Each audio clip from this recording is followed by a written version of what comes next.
Hi, I'm Jennifer from the Colorado Model Railroad Museum in Greeley, Colorado. I am here to read Little Chuff, Chuff, and Big Streamliner. Story by Robert Barr Jr. Pictures by Catherine Barr. Little Chuff Chuff was a busy little switch engine. He worked every day, all day long, pushing and hauling freight cars and passenger cars around the big railroad yards in the city. The big Streamliner was a tremendous red locomotive. He brought the freight and passenger cars from far away over the shining rails of the main line to the yards where Little Chuff Chuff worked.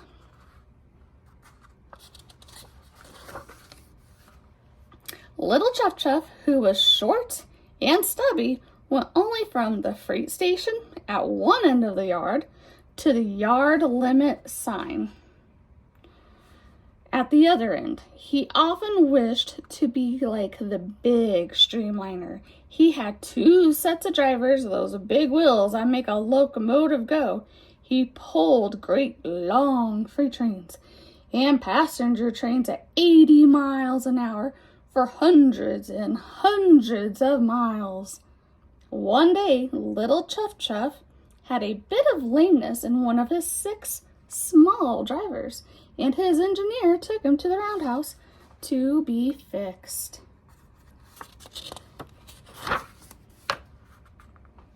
The roundhouse was a big, flat house that was almost like a half of thick pie, with tracks running into each of the many stalls where the engines stood while they were being repaired.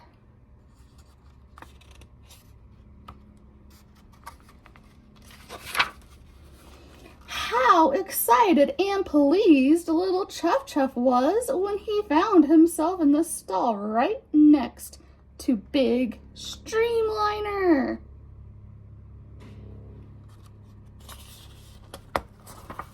For a while, he just stood there and panted and sizzled. He was so glad. Now he could find out what it was really like to go thundering across the countryside, shrieking a warning at all the crossroads. Look out! Look out! Big Streamliner didn't notice Little Chuff Chuff for quite a while. He was having a major overhaul and was half asleep because his steam was all gone. At last, Little Chuff Chuff spoke to him.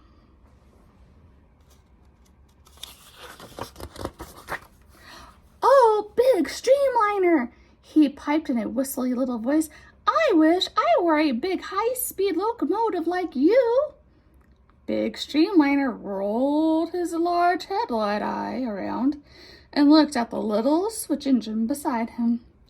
At first, he wasn't going to say anything at all because, of course, he was the mightiest locomotive on the railroad.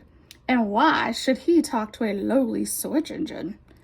But suddenly he thought of something, and as he thought, he began to speak in a deep, hollow voice that started in his steam tubes and echoed out the hollow insides of his boiler shell. "Little switch engine," he boomed Streamliner, "let me tell you something." Little Chuff Chuff stood very still and listened. He gulped down the smoke that he was breathing out through his stack. "You wish you were big and fast like me," continued Big Streamliner.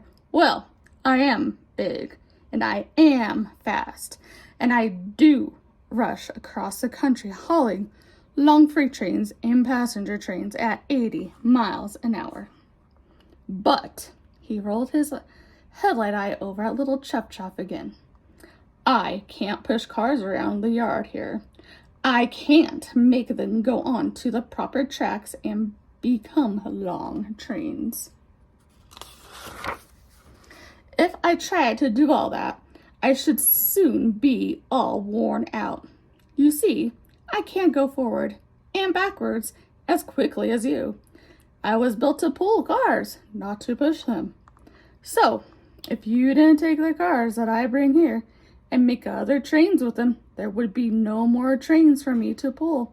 I should not be able to go racing across the countryside. Little Chuff listened.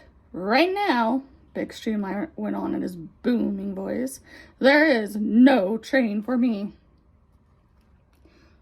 Well, little Chuff was so pleased at this that he let out all the smoke he had been holding back and went, Chuff! Very loudly. Now it was his turn. Now he was important. First, he went to the far end of the yard and brought back a large baggage car. Then he hauled together the clean day coaches. Next, he hurried to the side of the yard where the Pullman cars were ready with fresh sheets and towels. He coupled these to the day coaches so that people traveling overnight would have beds to sleep in. Last, he added the dining cars, their galleys full of fresh food to keep people from going hungry. Now the train was big and long and ready for Big Streamliner. Look how happy he is. Big Streamliner puffed out pleasing sounds. His big eye gleamed. Little Chuff, he said, you have done a fine job. And after that, little Chuff understood that everyone has some job that he can do better than anyone else. And he was very happy. The end. And remember, each one of you are different than everyone else, and that should make you very happy. Bye-bye.